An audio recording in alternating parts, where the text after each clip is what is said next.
This is a real live look in for the viewers. Did you knock her off the shed? No, I want to see how the sausage is made. No, she was like, "Is it loud?" I was like, "Yeah, a little bit." Hey, you got to get a Roku. You can plug headphones right into the remote. You know what though? Sometimes when you're watching This Is Us and it's just really hitting you, you just crank it up. You just want to ugly cry.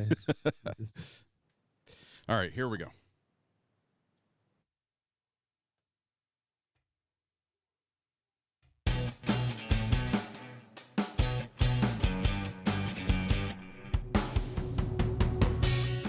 Hi, and thanks for downloading this, the 610th episode of the IVMV podcast. It is brought to you by all of the listeners who support us on Patreon.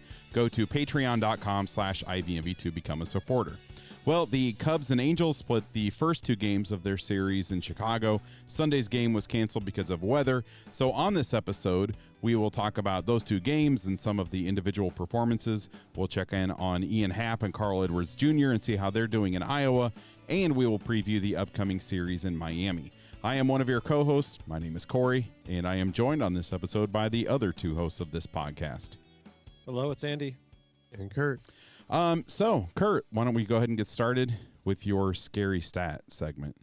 Let's do that. So this is a non-Cub stat this week, but I felt like I couldn't ignore this one. We're going to talk about Chris Davis and Chris Davis.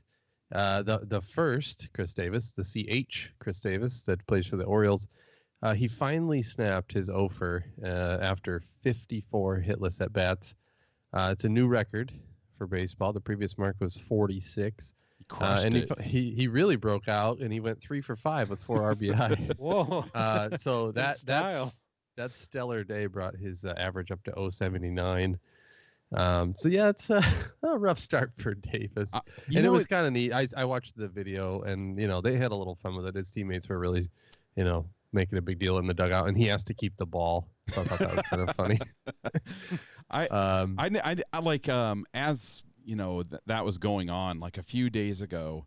I don't remember where I was. I was somewhere and they had ESPN on TV. I must have been eating in a restaurant or a bar or something. I don't know where it was, but somewhere with the television anyway. And they were like doing like live cut-ins on ESPN for his at bats or like the MLB network or something. I was like, oh, that is so. Like, yeah, like that's the type of thing. Like I remember, you think back to like the Sosa McGuire home run chase or Bonds or something like that, where they would like cut in for those important at bats, and now they're cutting in for Chris Davis with the CH and his how long can he go without a base hit? Well, 54 is the number. Well, 55 is when he got his hit. But so the Orioles announcers were super excited. It was like it was the playoffs, and he just hit a home run. So, Kurt, let me ask you a question. What would be your over streak if you were placed in Major League Baseball today? Oh, God. Like forever? Infinity? I don't know that I could ever actually. I'd be like an over. Like if there was a separate stat about not hits, but just contact, I think I could probably get 54, less than 54. You think you could at least foul a ball off in 54 bats? like basically like a guy just, grooves a, I don't know, some soft tossing lefty an 85-mile-an-hour fastball. I think I could just toss Hendricks. the bat out If there. you faced have no Hendricks. sample against you, so they don't know how to pitch you. Oh, they don't know. I mean, they can't. I mean, I do have a large strike zone. It's the 36-inch inseam strike zone. But I don't know. From knees to hips, I mean, it is. There's a lot of area there. It's like 5.5 feet right there. All right, so the other half of the scary stat is the other Chris Davis, and this is the KH Chris Davis, plays for the A's. He now leads MLB with 10 home runs through 17 games and has a 1021 OPS. So kind of amazing that you could not, guy with the same name has two guys with the same name have exactly opposite starts to the season. Yeah, and so Chris with a KH. Kurt, you didn't mention this, but anybody, like if you listen to Effectively Wild, they talk about this all the time, and I've seen like other blogs write about it and stuff. But Chris with a KH, he is really interesting because for the last 4 seasons, he has ended the season with a 247 batting average. On the nose for the last 4 seasons. He's like, I think he's like 20 or 25 points above that right now. But the other interesting thing, and this was also from just like, I just saw this on Twitter like maybe 2 or 3 days ago, that so not only in the last 4 seasons has he ended a season with a 247 batting average, but on that day, his previous 247 at bats, in his previous 247 at bats, he had a 247 batting average. Wow. So the consistency that he will bring to you, tons of home runs and a 247 batting average. That's what. Yeah, and he lives at 247th Street in Oakland. right. And then I'm going to look at it real quick. 24/7. There's like a 24/7 joke in there too. I All don't know day, where every it is, day. but it's somewhere in there. Okay, so I want to know how he did today because I just looked, and his career batting average is 248. Oh. So when you're listening to this, Well, if you're listening to this on Monday, well. it's possible that he could have a 247 batting average, lifetime batting average as well. These are the things that make me love baseball even more, because like we talk about these offers and all this, and like what really is awesome is this weird, just these weird things that happen. I think that's so awesome. Yeah. And there, think about it too. Like, I mean, reading a lot of baseball blogs and listening to baseball podcasts like Effectively Wild, like they bring a lot of those things to your attention because like that's all those people, it seems like that's all they think about. Like they find amazing things. And it just makes you wonder too, like how much is still out there, just a few layers down that no one has really like stumbled upon yet. And, I guess just the think about how much is out there, knowing that like what baseball's been around for 150 years. I mean, even just like that recently, wasn't it like over the off season I was talking about how many pitches were thrown in a particular season, and it was just like an outlandish number that you can't even like really wrap your head around. It's amazing. Or even I don't know, just anytime you look at like cumulative baseball things, like on our last episode, I was talking about how many more home runs have been hit this season over last season. And I think I looked, and through like the first, 10 days or something like that of a season, there had been like 12,000 at bats baseball wide. And it's just, I don't know. The numbers are I don't know, just baffling, I guess. But when you find those little hidden gems like Chris Davis's 247 batting average, it's awesome. It's fun. It makes baseball fun. Okay, so let's talk about this Angels series, or at least the first 2 games. They haven't officially announced when that third game will be played, right? I think there's like a day in early September that it kind of looks like it could potentially be, but Of course, it had to be a team that was super far away too. Right. Yeah. Yeah. Yeah, and I was listening on the radio today, and they said something that like this may be so difficult to make up that it could actually be made up in Anaheim. I mean, really, they may just do it wherever they can, or it could be one of those that's like, well, we'll make it up at the end if we need to. Right. Which, unfortunately, if you look at the standings right now, it doesn't look like this game may be needed. But there's a lot of baseball left to be played. So, yeah, true. So I was just this Angels series. I thought the Cubs could really go to town with the Trout and Ohtani free lineup they're facing, and they did in the first game on Friday. But then they lost to that team on Saturday. So I thought it was too bad they couldn't play Sunday's game, because I thought it was a good chance to take a series and get some momentum heading into a series in Florida against the Marlins. Mm-hmm. That I wouldn't be surprised if they could sweep it. Yeah. I wish that they could have played, but it seemed like even on Thursday or Friday, it was very doubtful that this game would ever get in. And I don't know about you guys, but I've got like 3 inches of snow outside right now. So you do, for real? That much? Yeah. It snowed. It was snow. Like I woke up. We stayed in the Quad Cities last night, and I woke up and looked at the radar, and it was snowing, and it's been snowing all day. So wow. See, we just got flurries today, but I saw Wrigley Field though. It looked like it had a little layer on it. So it's tax deadline. I mean, we shouldn't have snow. This is ridiculous. Well, and how about like I just think that if you're making the baseball schedule, I don't really understand like Anaheim coming to Chicago in April. That doesn't make any sense. And even like what the next home series is the Diamondbacks. Why? It just doesn't make any sense to me. I don't get that. And I think the Cubs go to Arizona to play the Diamondbacks like the next week. So it's like I don't really understand why they do everything that they do, but it can't be an easy task to, organize all of those schedules. Yeah, it's got to be tough. You know what didn't accumulate was a big tax refund for me. I was finished that up today. Thanks, Obama.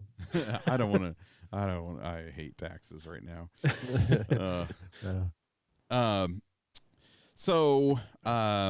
Yeah, I don't know. Do you guys? Well, let me jump in with something here in talking about this Angels series. So the bullpen. Obviously, we've spent a lot of time talking about the bullpen so far this season. So heading into Saturday's game, the bullpen had a scoreless streak of 5 games going, and I think it was maybe like 17 innings, scoreless innings straight, and so instead of like keeping the Cubs in the game, for the offense to take over for Saturday's game, the bullpen instead just kind of helped the Angels put the game out of reach. So in that game, Brad Brock walked 3, gave up 2 runs in 2/3 of an innings. Rosario walked 1, Collins walked 1 and gave up 2 hits and a run, and Ryan walked 2 in an inning. Kinsler pitched a clean inning, and Webster recorded 1 out without giving up a walk or a hit. And that was rough, man. I think Tommy La Stella had 3 walks in that game. Yeah. Did you guys notice? I'm not sure if you were able to watch this game, but it was kind of interesting that like when La Stella came up to bat, it seemed like the Cubs weren't real sure how to attack him. And I know that it was even like his first at bat, and Contreras had Who is this mystery man? Well, I think I mean, even though his batting average wouldn't show it right now, we know as Cubs fans, we know he's a tough out.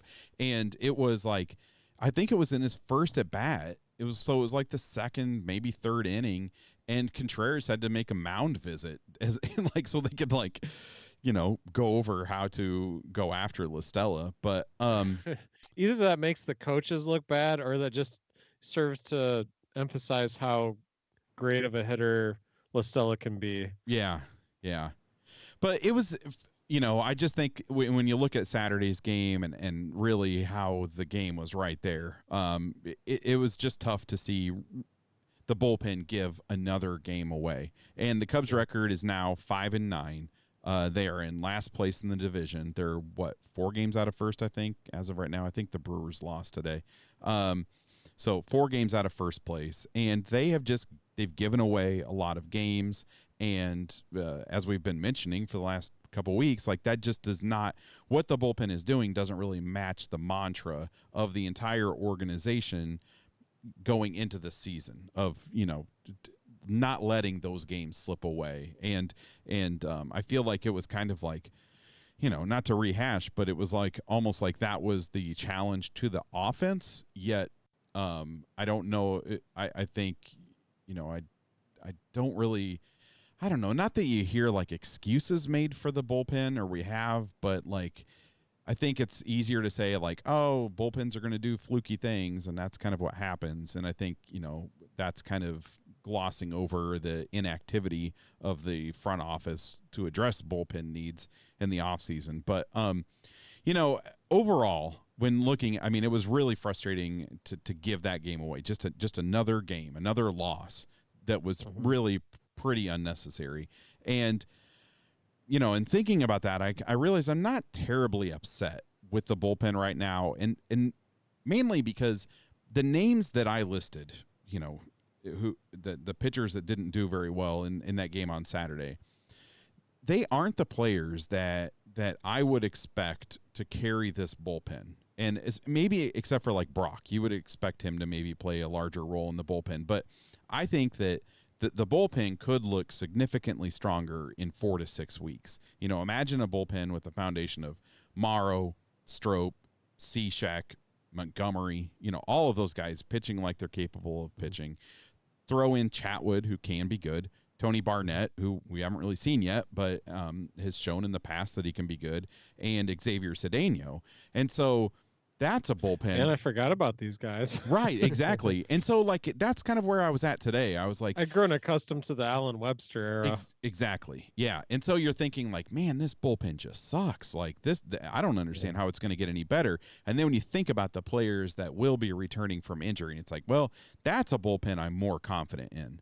And I'm not totally confident in it because the Cubs did, nothing with the bullpen in the offseason to give me total confidence. But I think in the last week, we saw some huge improvements in the bullpen, and it led to 3 wins in 5 games. The bullpen coming in and doing their jobs. And, it's really kind of a difficult thing to, like, think about, like, oh, I'm thrilled with 3 wins in 5 games, but baby steps. That's where we are right now, is being content with those types of things and just getting things headed in the right direction.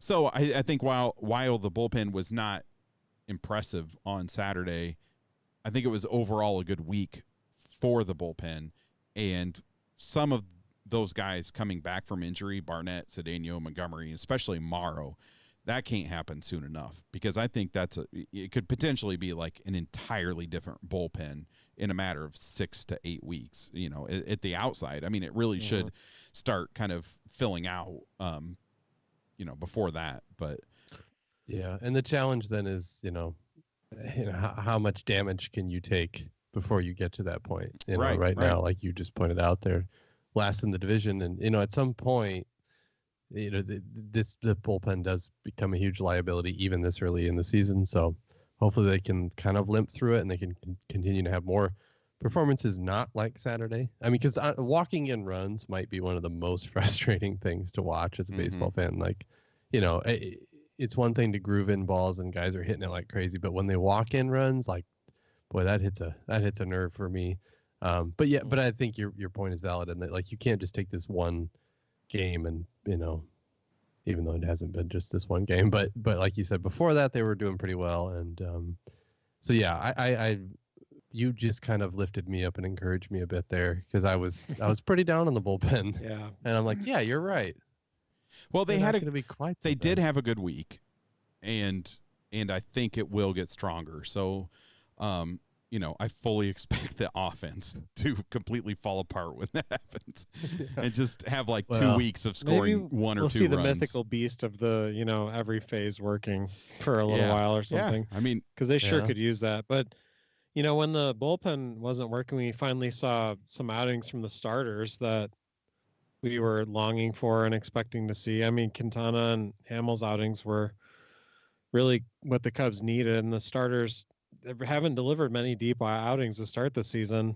But finally, the Cubs got a couple back-to-back, and really, you could feel the effect of this on other phases of the ball game. It takes some pressure and stress off the offense, and usually, hopefully, the bullpen too. But I'll talk a little bit more about Quintana when we preview the upcoming Marlins series. Well, yeah, I mean, setting the tone with the Hamels start was a good way to go in the first game, and but like you said, yeah, he followed the Quintana start up with it, like probably I would say this is the most dominant start of the season out of a Cubs starter. He was able to go 8. He was really efficient. He only threw 106 through those 8, and he allowed just 4 hits, and the only run was that solo home run to Pujols. So he didn't walk anybody, and he struck out 6. I mean, this was really like vintage Cole Hamels. It's what we know he can do. It's what we weren't sure he could do a lot of. But man, if he could give you, if a few of these starts a year and some average starts for him, outside of that, I mean, this is what they needed. If he could provide one of those starts every 3 or 4 outings, it'd be huge. And that is what we saw in that game was a Cole Hamels that I didn't think we would see this year. I felt like we kind of saw the last of that last season, and that he would be okay, but not great. And that was a game I really enjoyed watching, because Cole Hamels is a fun pitcher to watch when he's kind of in a zone, and he looked great. It was Yeah. And like Andy very said, I mean, it reassuring. took so much pressure off the rest. I mean, they took the Right. pressure off the offense. Like, they scored some runs. I think they scored 5 in that game. So it just relieves all of that burden of everybody else having to carry it. And he basically just took it on and shut it down. I mean, the Angels just weren't in that game. Right. He faced 28 in that game, and he got 10 ground outs and 6 strikeouts. So that's pretty. I mean, he was pitching to contact. He was also and getting strikeouts. It was just like you said. It was a fun game to watch from a pitching performance standpoint. It was pretty spectacular. Yeah, and then seeing him, go through 8 and just leave the Cubs bullpen only needed to get 3 outs, and that was Yep. and Kinsler. yeah, and so it was. Yeah, it would be nice to see. I don't know if we may get one of those from Lester, but it feels right now that maybe Hamels is probably the most likely pitcher to provide those types of outings. I'm not sure, right? Maybe Quintana, but it doesn't really feel like Hendricks has that in him right now. Yeah, and I think the team needs those sprinkled in, those longer outings. A little dash of longer outings. Right. Yeah. Let's see. Before we move on, I'm going to do things in order here. We're talking about pitching, so let me stick on pitching. And I mentioned Kyle Hendricks. So on the last episode, if you listen to that, Andy, you and I were optimistic about Saturday's game. We thought that was going to be a good opportunity for Hendricks to get back on track. We thought the Cubs offense could do some damage, and we kind of liked how that game lined up. And I wouldn't call Hendricks' performance on Saturday terrible, but it wasn't that great. And really it was the second inning that kind of did him in. But in that game, he went 5 innings, he gave up 3 runs, 2 of them earned on 6 hits. He struck out 2 and walked 1. So the number that kind of stands out to me is the 2 strikeouts in 5 innings. And so far this season, Kyle Hendricks has struck out 14.7% of the batters he's faced. That is a big drop-off and about 5% fewer than he struck out last year. And it's over 8 percentage points fewer than his 2016 season. So the strikeouts are down. The walk rate is higher than it's been in the past. So it's 7.4% right now, and that is 2 percentage points higher than last season. And so let's kind of stick on results for a few more seconds here. So batters are hitting .381 against him. His ground ball rate is 36%, and that is 11 percentage points lower than last season. His soft contact rate has plummeted. It's at 13.5%. That's a 9 percentage point drop from last season. The hard contact rate is up about 9%. And his BABIP is .420, which, his career average BABIP is about .280. And so sometimes you probably hear us say on the podcast, oh, the BABIP is high, so, this is a fluky result, and there's really nothing to worry about. I'm interested to hear what you guys think about this, but I don't necessarily think that's the case with Hendricks right now. That the BABIP is super high, and so it's just that explains all of this because of that downward trend in all of those other numbers, like the ground ball rate going down and line drive rate and fly ball rate going up and the hard contact rate going up and so on. And so I think I don't expect it to be that high over the course of the season. I think it will come down, but I think there are good reasons that BABIP is such an elevated point right now. So, we know that Kyle is effective when he can work the corners. He's effective when he can keep the ball down. He's effective when he can induce weak contact. And right now, those things are not happening. And I think the key right now is for Hendricks to be able to get back to the bottom of the zone. In watching that game on Saturday, the ball's just staying up, and he just doesn't have the velocity to get swings and misses with the ball up in the zone or in the heart of the zone. And, so in Saturday's game, he had a total of 4 swings and misses. And, Kyle isn't necessarily a big swing and miss guy. But when the ball is left up and the batters aren't missing, the results that we're seeing aren't surprising. Like that kind of makes sense. You just expect the changeup too to get some swings and misses. Mm-hmm. Yeah, but it feels like his off speed stuff. It's not hitting that bottom line of the zone. It's not hitting right there below the knees. It's not hitting there. It's just staying up a little bit more, which I think so he's not getting those ground balls where he's not getting the called strike threes or called strikes really because a strikeout rate is down, and when they're making contact with it, those balls are getting hit as line drives and pop flies instead of weak ground balls. So I don't know, unless I'm missing something obvious in this. I mean, just in looking at the numbers, that's kind of what it tells me.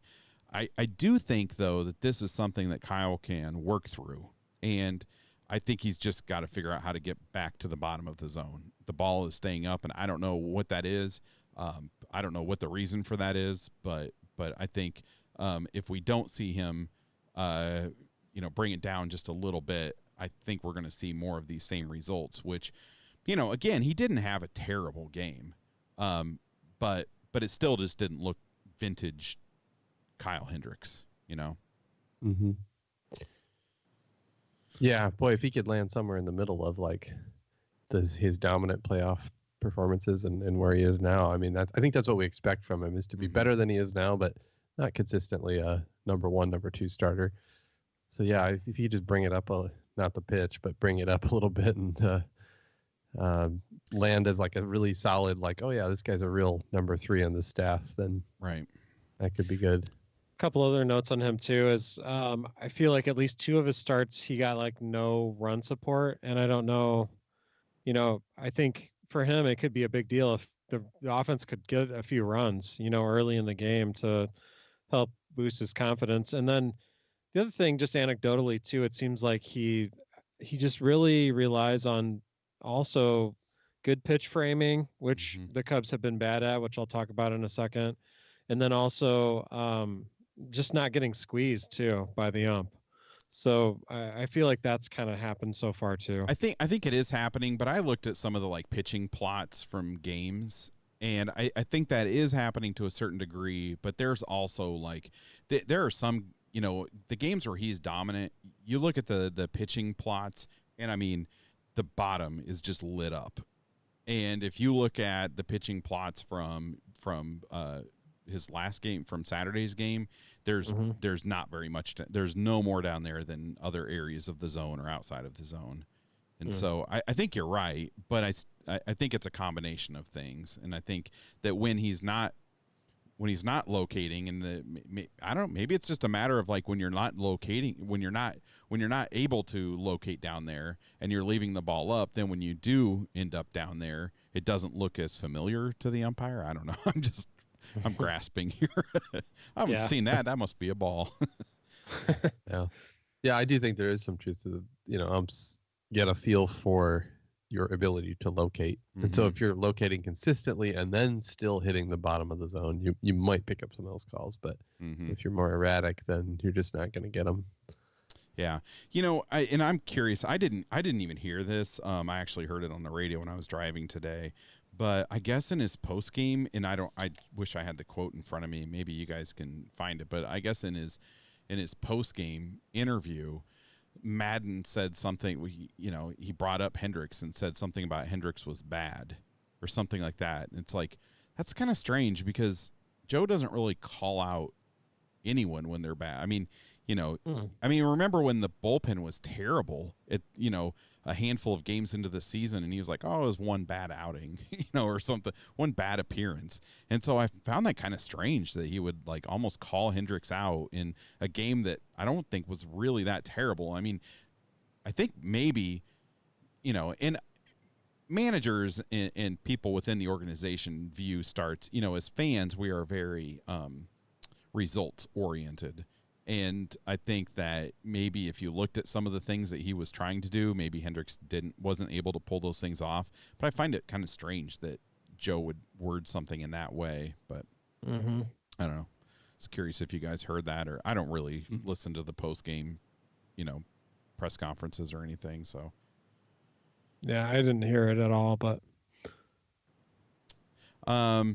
anything else you guys want to talk about with this series before we move well, on? I meant to say some positive things about Contreras, but I brought up the pitch framing and receiving. I wanted to bring up that Jordan Bastion had written about the Cubs receiving, and the Cubs have the highest percentage of ball calls in MLB on pitches around the edges of the strike zone, and also they're last in the NL with negative 1.3 framing runs. That's a fun stat.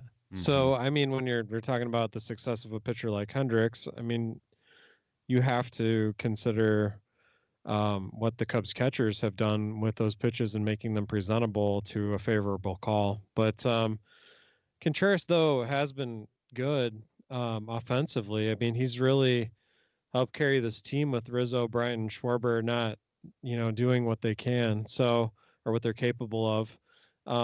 But this Angel series for him was kind of a tale of two games. As Friday, he went 3 for 4 with 2 home runs, and he had 2 RBIs. I guess it was 2 solo shots, but they weren't cheap home runs either.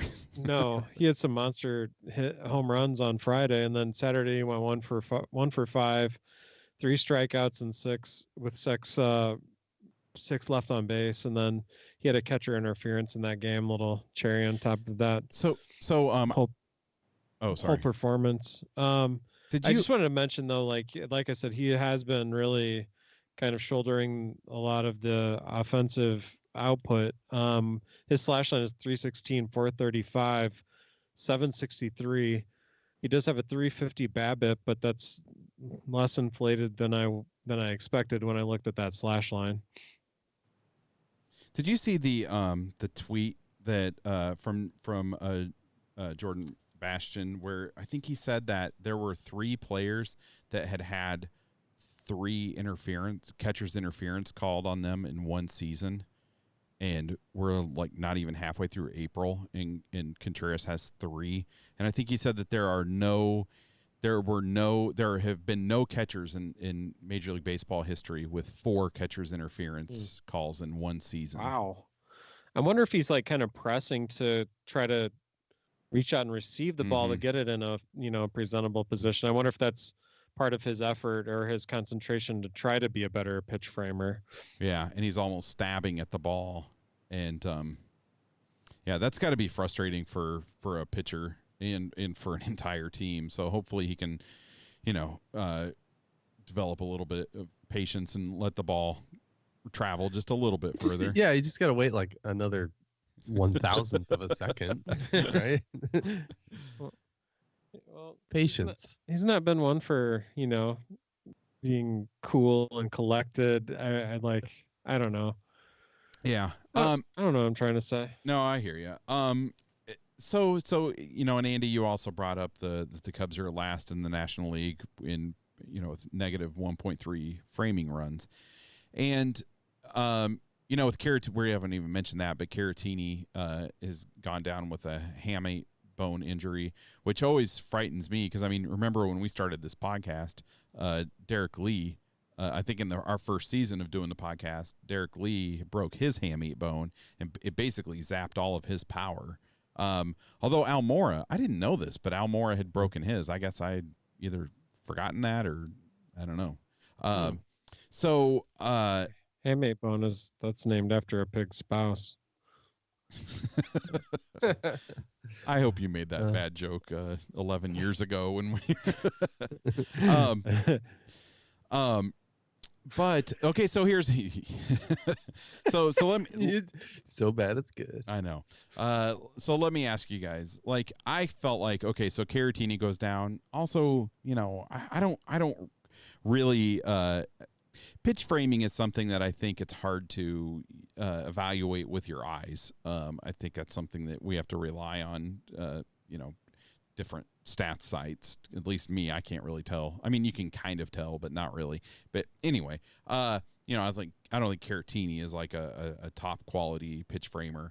And so And now with him going down to injury, the Cubs bring up Taylor Davis, who is not a great pitch framer either. And so, like, I think that is one of the main reasons that I wanted the Cubs to go get a backup catcher in this offseason, is someone that is a good pitch framer that you could bring in to work with certain pitchers in certain situations and things like that. Not necessarily certain, but you know what I mean. Because like if you think it's going to be hard for us as fans, as Cubs fans, I think we're always going to compare things. We're always going to compare teams to the 2016 team now. But look at how valuable David Ross was with his pitch framing. And I feel like that is something that the Cubs could really use over the course of the season. And then even like in playoff games and things like that. Like, I just feel like that having that person who can frame pitches really well can make a difference. And I know that it's kind of like more of a big sample stat, I guess. It's not something that, you would expect to impact like a single game or something. But I still think it's a really valuable thing. And right now the Cubs just have nothing. Like I don't see that. I don't see them being last place in the National League in framing runs.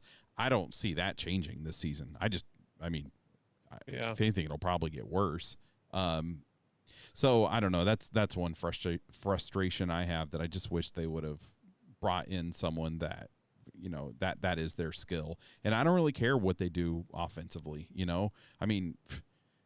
I'm a Cubs fan, man. We had Paul Bacco, so I guess I can handle that. If you just have somebody that's Damon a really Berryhill. good, if you have somebody that's a really good defensive catcher, I just think it's a valuable thing. And, I feel like the Cubs, Contreras can control the running game better than other catchers, but as far as receiving goes, the Cubs just don't have it. And I don't know if they have it in their system.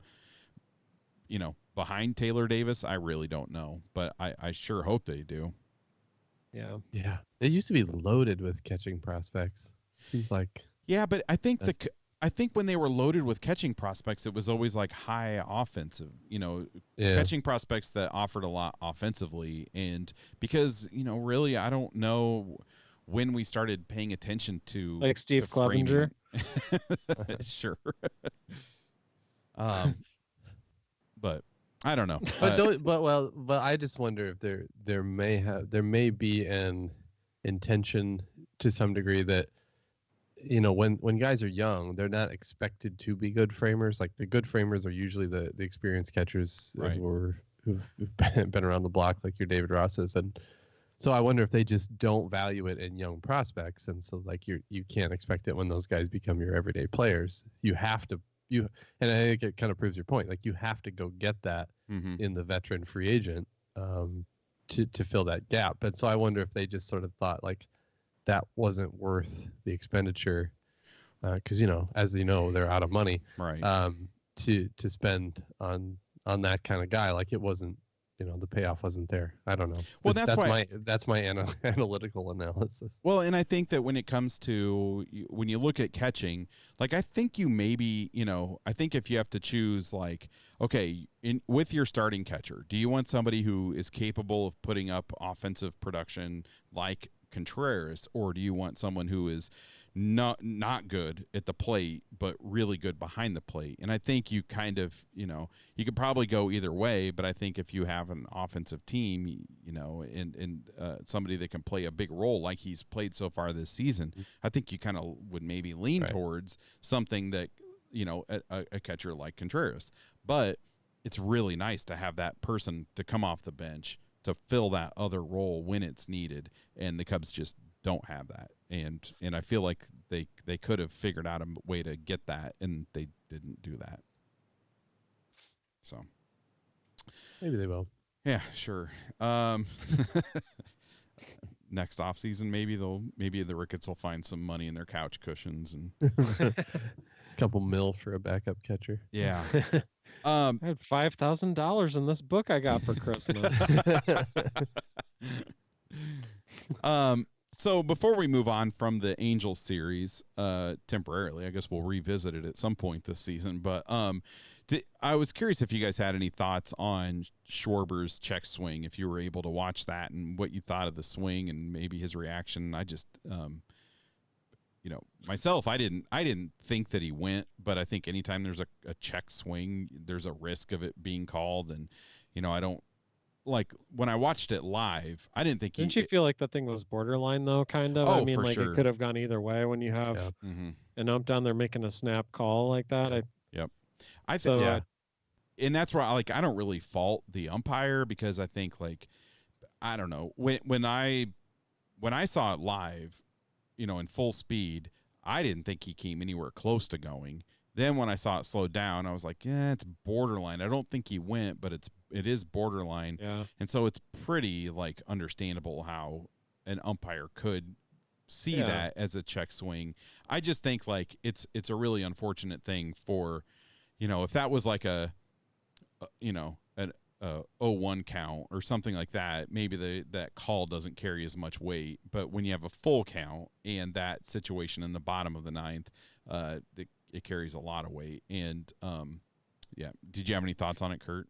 Well, I'm with you. Like it was a 50-50 call in my mind I watched it over and over again, and to put too much weight on an ump calling that in real time without seeing it on video. Like I said, I watched it over and over.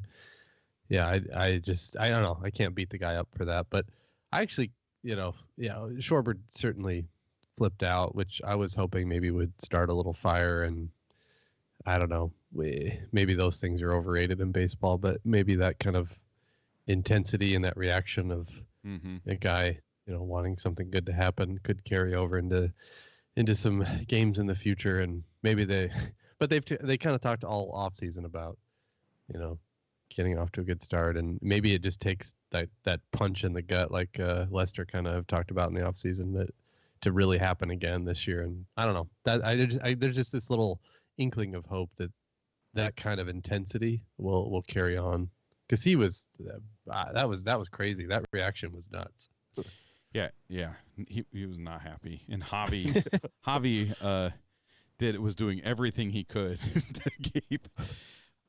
As it turns out, Javi would probably, if you look at Kyle Schwarber as like a defensive end, and the umpire was a quarterback, Javi did some pretty good blocking out of the backfield. I feel like he'd be a pretty good running back if he can block like that. Like a little tiki barber.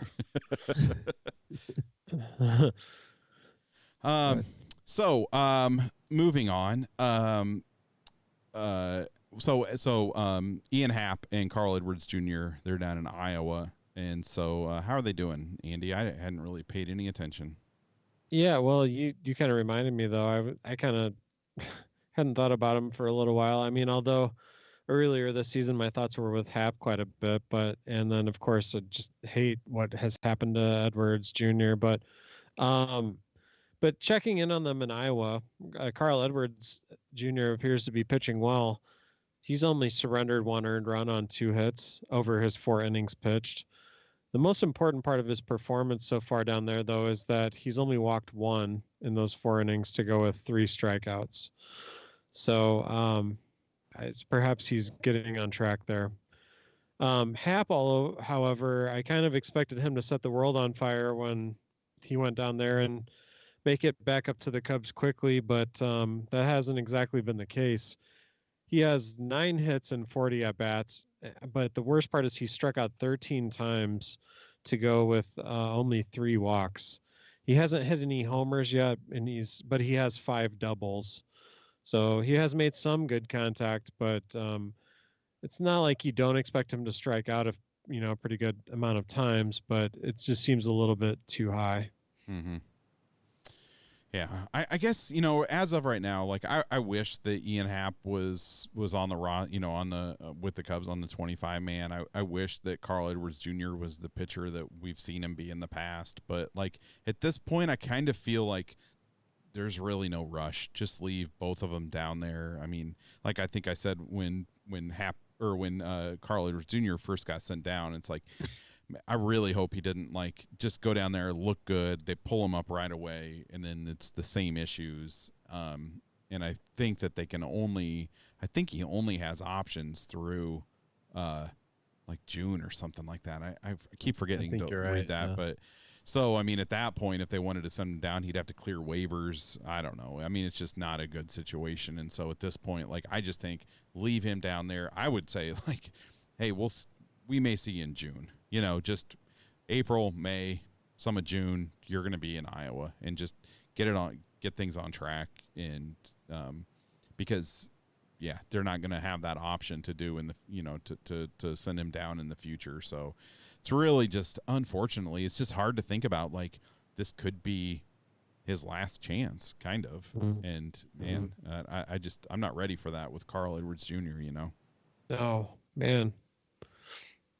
So, all right. So let's move on to the Marlins series. So the Cubs are headed down to Miami for that series. The Marlins are not good this year. They are 4-12.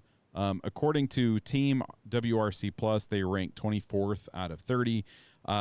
They also have an issue with the bullpen, which sounds familiar to all of us. If you sort by ERA, their bullpen is one spot better than the Cubs. And it is really hard to believe, as I was looking at this, that with as bad as the bullpen has been for the Cubs this year, there are 5 bullpens in baseball that have a worse ERA than the Cubs bullpen does. But Marlins are not a strong team, as you would expect. So the series starts on Monday. How's that looking, Kurt? So Monday is a 6:10 start on WGN, and the Cubs will face Trevor Richards, and for the Cubs will be Yu Darvish. Richards is a young righty, and he's just in his second season with the Marlins, and it's a pretty easy preview as far as guys who faced him, because only Descalso has faced him, and he's faced him one time, did not get a hit. So it's pretty flat, like preview line if you look at that projection.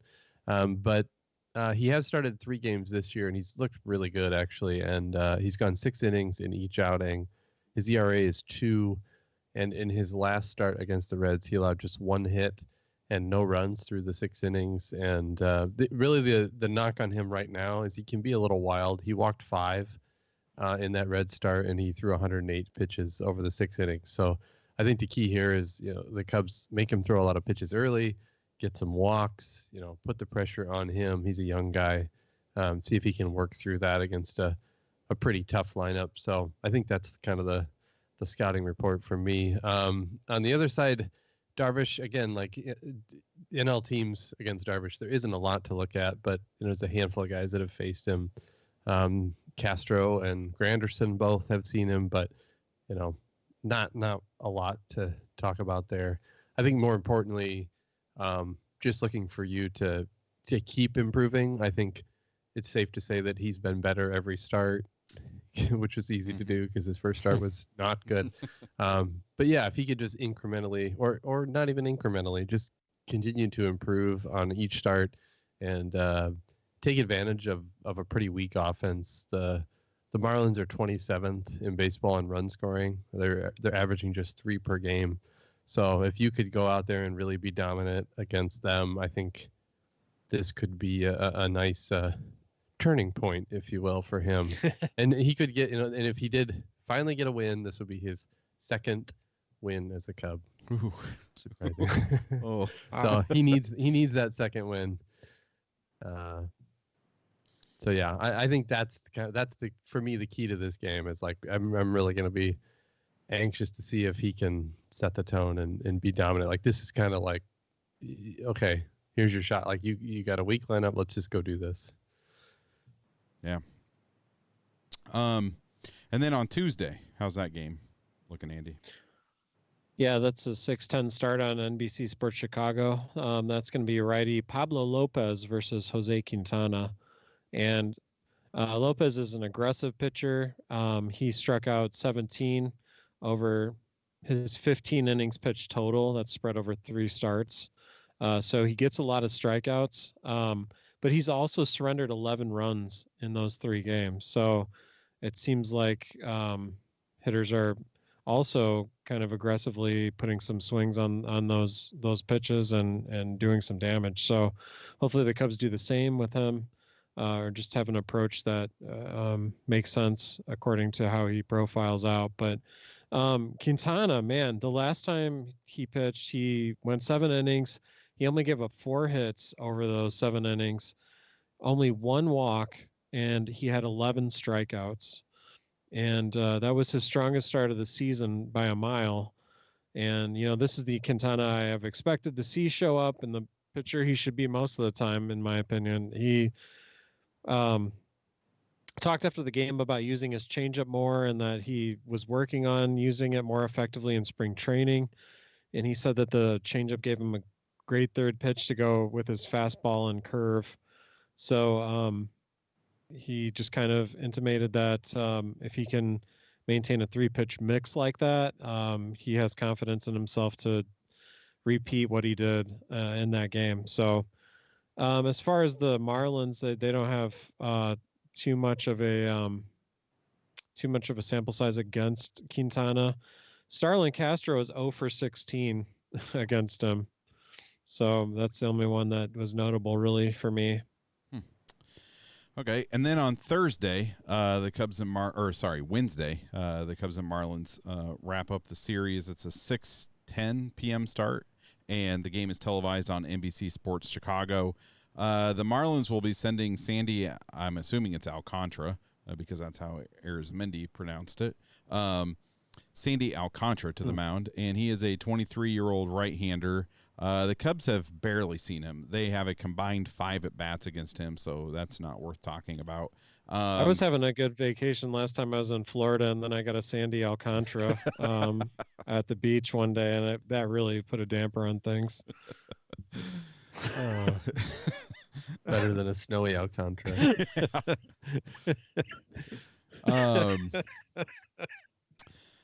Jeez. Where am I? Okay, so he's had 3 starts this season, and it's been kind of a mixed bag. His first start was against the Rockies. He went 8 and didn't allow any runs. He gave up just 4 hits, didn't walk anyone. Then in his next start, he went 4 and gave up 2 runs and walked 5. In his last start, he went 5 and gave up 6 runs on 11 hits, and he walked 2. So, this young pitcher, he may be struggling with some of his stuff right now, and I think it would be great to see some of these big left-handed bats do some damage, like Rizzo, Hayward, and Schwarber. And you know what? Isn't it nice to say big left-handed bats do damage, and you throw Hayward in the mix? It is nice. It is such a delightful thing. So Hamels will be pitching for the Cubs. The Marlins have a combined 119 at bats versus Hamels. Martin Prado has the most, 69 at bats, and he is batting .319 off of him with 2 home runs. And Hamels, like we said, he just looked great on Friday, and it'd be nice to see him continue that. He went 8 innings and gave up just the 1 home run. He didn't walk anyone for a second straight game. And overall, I just feel like this is a series the Cubs need. And, I would settle for a series win, a 2-1 series win, but a sweep would be really nice. And a sweep would get them back to 8-9, just 1 game under 500. And the Brewers and Cardinals are playing each other. So just let them beat up on each other. And the Cubs should just take care of business in Miami. And, I think there's a couple. I'm looking forward to seeing Starlin Castro play.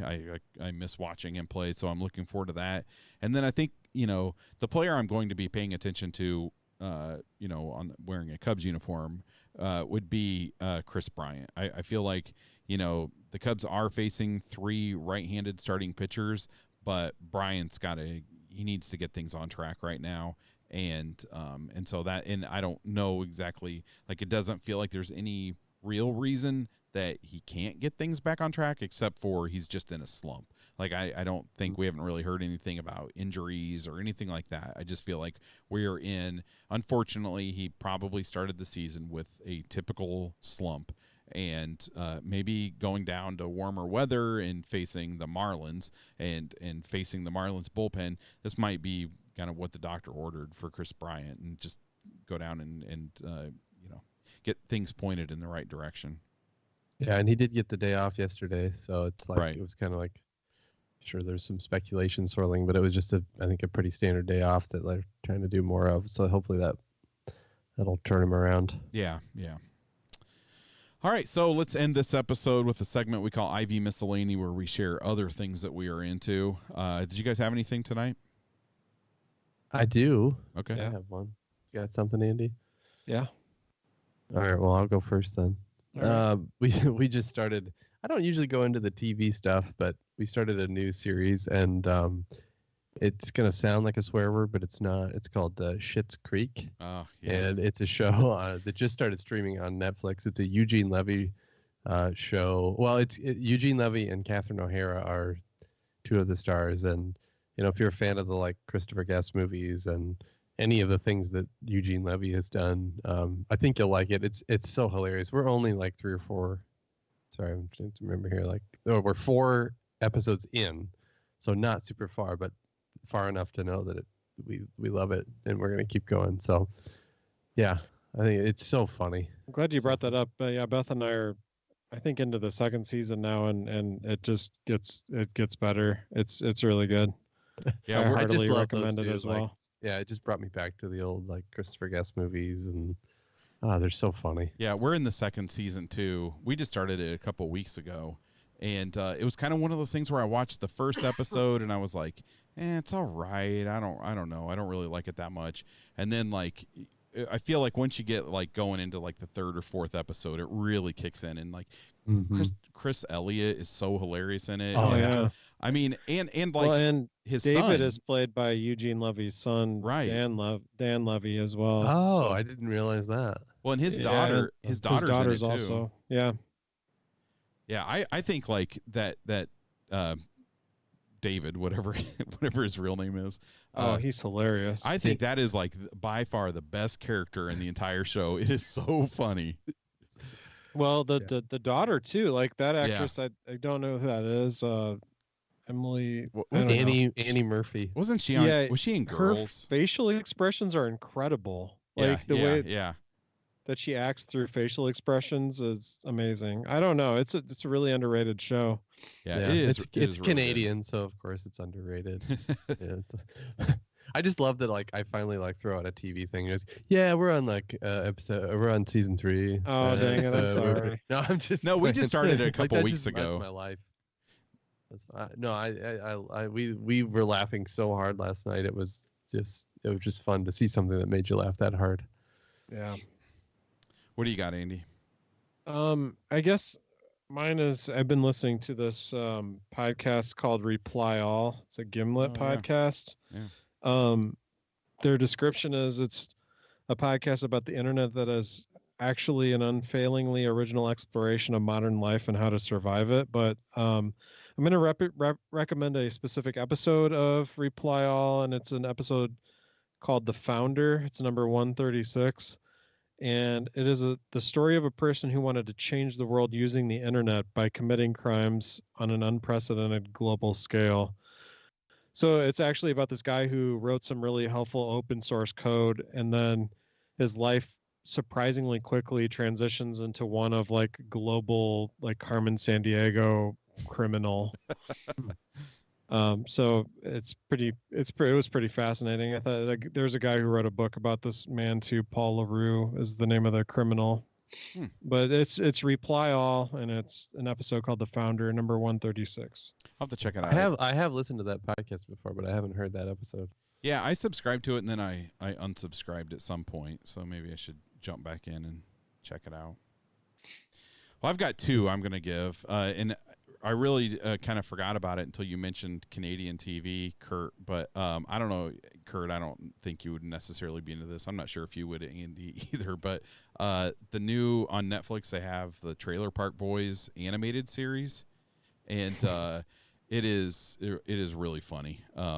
So if you enjoy, I mean, I definitely understand that most people don't like Trailer Park Boys, but if you enjoy the show, I think you'll really like the animated series. So it's pretty good. My other one is this thing that Tawny kind of came up with an idea tonight. And, so we were just kind of talking about how like our girls, you know, preteens, and they listen to terrible music, just awful music. And we try to like show them things, and they don't like. It's like they can't wrap their heads around it, and it's just like, this is weird. I don't like it. So, so what we decided to do was Tawny and I went back like and kind of thought about the 60s, 70s, and 80s primarily, and like just bands that like not necessarily like underground bands or anything, but things like Led Zeppelin, the Rolling Stones, Nirvana, these bands that like we kind of know about, but like their generation really doesn't. And so what we did was we like wrote all those like we came up with like 50 different bands and wrote them all on pieces of paper and then put them in a jar. And so then the girls have to like pick out 2 bands each week. And so then, like, that's all we're going to listen to in the car are those 2 bands. We can't listen to any other music in the car. Oh. And then, like, at the end of the week, they have to come up with, like, 2 songs, their 2 favorite songs by both of those bands. And then we're going to create, like, a Spotify playlist based on their selections.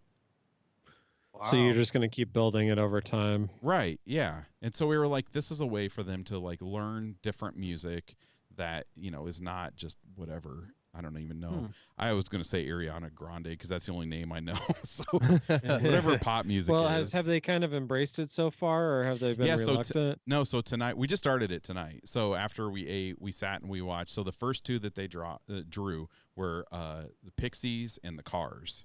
And so we watched 2 Pixies videos. And so we chose like live, so they could see them playing the instruments and stuff. And then we played a couple of songs from, the Cars. And like a band like the Cars should be really easy for them to find a couple songs to latch on to. You know what the funny thing is our youngest, she did not like the Cars. She likes the Pixies, but she did not like the Cars. Huh. And I was like, and I played her like the more songs accessible. Yeah, that's what I thought too. I don't know. But anyway, that's a cool idea. I like that idea. I dig it. Yeah, so it's just, I thought these kids should, recognize, and we put some stuff on there like Etta James and Johnny Cash, just stuff they should know, and so it should be fun. I hope we can keep it up. It's kind of hard, but Are you going to have like a classical week where you're like, okay, we're going back to the 1790s. Well, I think we will. I mean, we threw like some rap in there and stuff like that, and so I think what we will do is once we get through all of these, then kind of like maybe even kind of challenge ourselves too, because and pick things that we wouldn't. It's a good idea. Tani and I don't really know about, and I don't know. Just take your own medicine. Right? Yeah. So I don't know. Ivy Miscellany. Just I guess it is just force your children to listen to other music. Parental tips. Yeah, but do it in a creative and fun way. I dig that idea. Yeah. I'm looking forward to it. I'm interested. So they were like, on the weekends and in the summer, that's not like all we can listen to, right? I was like, no, you can still listen to your crap. They're like, thank you. Next. Yeah. You can still listen to your Drek. All right, so that will do it for this episode. It was brought to you by all of our Patreon supporters, and this week we want to thank one new supporter. We have a handful of new supporters right now. We got them, when the season started, so I'm working my way through those. But this episode, it is the NOLA Rundown, who is Will, and he is from Fountain Valley, California. And here is my Fountain Valley fun fact. That is the hometown of Tawny, my wife. And so my in-laws still live there. And so I was like, oh, that's pretty cool to have like a listener and a Patreon supporter from Fountain Valley. And so because I will be sending out physical perks to Will, he provided his address. And so, I wasn't being creepy, but out of curiosity, I was curious where Will lived in Fountain Valley. And I looked it up, and he literally lives in the same neighborhood as my in-laws, like the same neighborhood. So I thought that was kind of fun. So other than Tawny being from Fountain Valley, and I'm not sure that qualifies as a fun fact, here's another one. It is the hometown of former Angels and Rangers pitcher C.J. Wilson. I always liked C.J. Wilson. He owns a couple of car dealerships in the Chicago area. I mean, who doesn't? That's true. That's true. So, and it is also the hometown of Carrie Russell and Michelle Pfeiffer. So, it's kind of like it was hard to find real fun facts because it's just it's a suburban what do they call them? Like commuter bedroom communities or something. Alternative facts. No, there's alternative fun facts. No, so that's kind of the extent of my, Oh, and there's You should have had Tawny come down and share some fun facts. Well, let me think. Okay, so here's a fun fact. Tawny, when she was going to high school at Fountain Valley High School, was an extra with other students in the school in the movie